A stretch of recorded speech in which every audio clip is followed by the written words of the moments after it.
नमस्कार मंडळी, श्री स्वामी समर्थ। एखादं मूल जन्माला आले की त्याच्या जन्मलेल्या वारावरून, तारखेवरून, तिथीवरून ज्योतिष शास्त्रामध्ये त्याचं भविष्य सांगितलं जातं। त्याचा स्वभाव कसा असेल याचा अंदाज बांधला जातो। तो पुढे जाऊन काय काय करू शकतो याबद्दल देखील थोड्या प्रमाणात माहिती सांगितली जाते। प्रत्येक वारामागे देखील त्या व्यक्तीचं भविष्य दडलेलं असतं। आज आपण अशा व्यक्तींची माहिती पाहणार आहोत। कोणत्या दिवशी जन्म झालेले बाळ असते नशीबवान, लाखामध्ये एक असते, याविषयीची अगदी थोडक्यात आपण माहिती जाणून घेणार आहोत। तुमचे बाळ देखील असू शकतं भाग्यवान। त्यासाठीच तुम्ही हा व्हिडिओ शेवटपर्यंत पहा। त्याचबरोबर चॅनलवर जे नवीन आहे त्यांनी चॅनलला सबस्क्राइब करा, जेणेकरून आपले असेच येणारे नवनवीन माहितीमय आणि भक्तिमय व्हिडिओ तुमच्यापर्यंत पोहोचत राहतील। तसेच व्हिडिओ पाहत असताना व्हिडिओला लाईक करायला विसरू नका। प्रत्येक व्यक्तीच्या स्वभावाबद्दल आणि त्याच्या राशीनुसार, जन्मकुंडली आणि जन्मतारखेनुसार तुम्ही बरेच काही ऐकले असेल, पण तुम्हाला माहित आहे का, प्रत्येक दिवसाची एक स्वतःची वेगळी ऊर्जा असते, जे त्या दिवशी जन्माला आलेल्या मुलाचे व्यक्तिमत्व आणि गुणामध्ये देखील दिसून येते। तर आता आपण जाणून घेऊया कोणत्या दिवशी जन्माला आलेले बाळ हे नशीबवान, भाग्यवान असते, लाखामध्ये एक असते। सोमवार हा चंद्राचा दिवस म्हणून ओळखला जातो। म्हणूनच या दिवशी जन्माला आलेल्या व्यक्तींचे मन हे चंचल असते। ही सोमवारी जन्म झालेली व्यक्ती अत्यंत हुशार असते, सर्वांशी प्रेमाने बोलते, प्रेमाने राहते, तसेच हसतमुख असते। मनामध्ये कितीही विचार असतील तरी देखील चेहऱ्यावर कधीही ते दाखवत नाही, नाराज कधीही दिसत नाही। परंतु अशा व्यक्तींचा स्वभाव हा चंचल असतो आणि त्यामुळे त्यांचे निर्णय सतत बदलत राहतात। या सोमवारी जन्म झालेल्या व्यक्तींची स्मरणशक्ती खूप चांगली असते, परंतु योग्य निर्णय त्यांना घेता येत नाही। निर्णय घेताना त्यांच्या मनाची चलबिचल होते। ही जी व्यक्ती आहे सोमवारी जन्म झालेली, तर त्या व्यक्तीचा आपल्या कुटुंबावरती, परिवारावरती खूप प्रेम असतं, जीव असतो। मंगळवारी ज्या मुलांचा जन्म होतो तर त्यांच्यावर हनुमानाची कृपा आढळते। ही मुलं स्वभावाने खूप चांगली असतात, मात्र ही मुलं खूप हट्टी असतात। एखादी गोष्ट जर त्यांना आवडली की ती गोष्ट प्राप्त करण्यासाठी ही मुलं काहीही करू शकतात। मंगळवारी जन्माला आलेल्या व्यक्ती इमानदार असतात, कोणाचंही नुकसान होणार नाही याची ते विशेष काळजी घेत असतात, दुसऱ्यांना निस्वार्थीपणे मदत करतात। ऐशारामाचे जीवन जगणे या मुलांना पसंत असते। कोणत्याही चुकीच्या मार्गाने पैसा कमावण्याचा विचार देखील ही मुलं करत नाहीत। आपल्या कुटुंबाचा, आपल्या परिवाराचा ही मुलं विचार करतात आणि आपल्या कुटुंबापासून विभक्त कधीही होत नाहीत।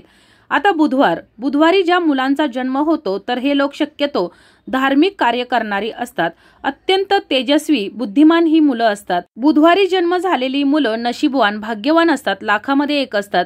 आपल्या रोजच्या कामासोबतच हे लोक देवधर्म करतात, देवावरती त्यांची श्रद्धा जास्त असते। त्याचबरोबर कोणतेही कार्य, कोणतेही काम करताना सर्वप्रथम आपल्या कुटुंबाचा विचार करतात, आपल्या कुटुंबाला वेळ देतात। त्याचबरोबर कोणालाही कोणतीही गरज असेल तर त्याला देखील मदतीला धावून जातात। ज्या व्यक्तींचा गुरुवारी जन्म होतो तर त्यांचे एक वैशिष्ट्य आहे की त्यांच्यावर कितीही मोठी कठीण परिस्थिती आली तर देखील त्या कठीण परिस्थितीवर मात कशी करायची हे या गुरुवारी जन्म झालेल्या व्यक्तींना चांगलं जमतं। दुसऱ्यावरती छाप कशी सोडावी हे देखील या गुरुवारी जन्म झालेल्या व्यक्तींना चांगल्या प्रकारे जमतं।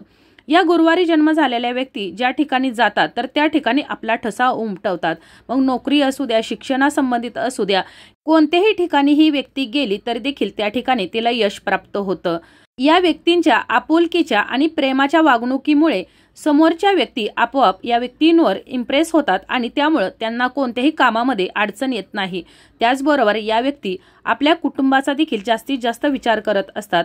आता शुक्रवारी या व्यक्तींचा जन्म होतो तर या व्यक्ती देखील अत्यंत बुद्धिमान असतात। कोणतीही अडचण येऊ द्या, कोणतीही पीडा असेल, त्रास असेल तरी देखील या व्यक्तींकडे सहन करण्याची तितकी शक्ती असते, ताकद असते। कारण शुक्रवारी जन्म झालेल्या व्यक्ती अत्यंत भावुक असतात, भावनेला त्यांच्या जीवनात खूप मोठे स्थान असते। तुम्ही त्यांची चेष्टा मस्करी जरी केली तरी देखील ते कधीही सिरियसली घेत नाहीत। या व्यक्ती जिंदादिल असतात, कोणालाही त्रास होणार नाही याची देखील ते विशेष काळजी घेत असतात। या शुक्रवारी जन्म झालेल्या व्यक्तीवर कितीही मोठी संकट आले, अडचण आली तर देखील या संकटातून, या अडचणीवर मात करून ते बाहेर पडतात। त्याचबरोबर आपल्या कुटुंबाला खंबीरपणे ते साथ देत राहतात। आपल्या कुटुंबावरती कोणतीही अडचण आली, संकट आले तरी देखील खंबीरपणे या कुटुंबासोबत ते उभे राहतात। शुक्रवारी जन्म झालेली व्यक्ती मनाने स्थिर असते, विचाराने स्थिर असते आणि या व्यक्तींच्या मनामध्ये काय चाललेले आहे ते समोरच्या व्यक्तीला कळत देखील नाही। ज्या व्यक्तींचा जन्म शनिवारी होतो तर त्यांच्यावर शनिदेवांची नेहमी कृपा असते। त्यांच्यावर शनी ग्रहाचा प्रचंड प्रभाव आढळतो। या व्यक्ती नेहमी आनंदी राहतात। आपल्या मनामध्ये कितीही दुःख असेल, कितीही मोठं संकट असेल तरी देखील आपल्या चेहऱ्यावर ते कधीही दाखवत नाहीत। शनिवारी जन्म झालेल्या व्यक्तीला आपल्या मनासारखे वागायला आवडते, राहायला आवडते। त्याचबरोबर आपल्या कुटुंबासोबत नेहमी खंबीरपणे ही शनिवारी जन्म झालेली व्यक्ती उभी राहते। या शनिवारी जन्म झालेल्या व्यक्तीचं आपल्या कुटुंबावर खूप प्रेम असतं। त्याचबरोबर कोणतीही व्यक्ती अडचणीत असेल तर त्या अडचणीतून त्याला बाहेर काढण्यासाठी, मदत करण्यासाठी ही शनिवारी जन्म झालेली व्यक्ती नेहमी पुढे असते, तत्पर असते आणि प्रत्येकाला मदत करत असते। तर अशा प्रकारे आपण आज या व्हिडिओमध्ये सोमवार ते शनिवार या आठवड्याच्या 7 वारांमध्ये कोणत्या दिवशी आपलं बाळ जन्माला आलेलं आहे आणि पुढे जाऊन आपल्या बाळाचं भविष्य काय असणार आहे याविषयीची अगदी थोडक्यात पण महत्त्वाची माहिती जाणून घेतलेली आहे। तर तुम्हालाही तुमचं बाळ मोठं झाल्यावर त्याचं भविष्य काय असेल याविषयीची महत्त्वपूर्ण माहिती मिळाली असेल तरी देखील तुमच्या जर काही समस्या असतील, अडचणी असतील तर तुम्ही मला कमेंटमध्ये विचारू शकता। माहिती आवडली असेल तर व्हिडिओला लाईक करा, चॅनलला सबस्क्राईब करा, जेणेकरून आपले असेच येणारे नवनवीन माहितीमय आणि भक्तिमय व्हिडिओ तुमच्यापर्यंत पोहोचत राहतील। तसेच व्हिडिओ पाहत असताना व्हिडिओला लाईक करायला विसरू नका। धन्यवाद।